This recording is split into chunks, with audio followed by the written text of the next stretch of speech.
Hi hello மக்களே, எல்லோரும் எப்படி இருக்கீங்க? நான் தான் உங்கள் தினேஷ்குமார். இன்றைக்கி எங்கள் ஏரியாவில் சென்னையில் விநாயகபுரம் குளத்தூரில் இன்றைக்கி திருப்பதியோட கொடை, திருப்பதி ஏழுமலையானோட கொடை. அதனால் எங்கள் ஏரியாவில் ஃபுல் அண்ட் ஃபுல் எல்லா தெருவிலையும் ஒரு தெருவிலையும் ஏழுமலையானோட படம் வச்சுருக்காங்க. அதை நான் தனி வீடியோவை போடுறேன். இப்போ எங்கள் ஏரியா பக்கத்தில், எங்கள் வீடு பக்கத்துலேயே அன்னதானம் போட்டுருக்காங்க. ஏழுமலையானுக்கோசரம் வருஷம் போடுவாங்க. எல்லா ஏழையாகிற மக்களும் சரி, கொஞ்சம் பணக்காரகிற மக்களும் சரி, எல்லாருமே சாப்பிடுவாங்க. அன்னதானம் அருமையாக இருக்கும். வடை பாயாசத்தோடு சூப்பராக போடுவாங்க. எனக்கும் பிடிச்சிருக்கும். நானும் ஒரு 3 வருஷம் தொடர்ந்து சாப்பிட்டுருக்கேன். இன்றைக்கும் போய் சாப்பிட்டுருக்கேன். அந்த வீடியோ உங்களுக்கு நான் ஷேர் பண்ணுறேன். நீங்கள் பாருங்கள். உங்களுக்கு பிடிச்சிருந்தா ஷேர் அண்ட் சப்ஸ்கிரைப் பண்ணுங்கள், கமெண்ட் பண்ணுங்கள், கண்டிப்பாக லைக் பண்ணி ஷேர் பண்ணுங்கள் ப்ளீஸ்.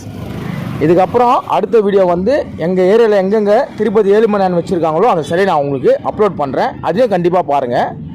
தேங்க்யூ.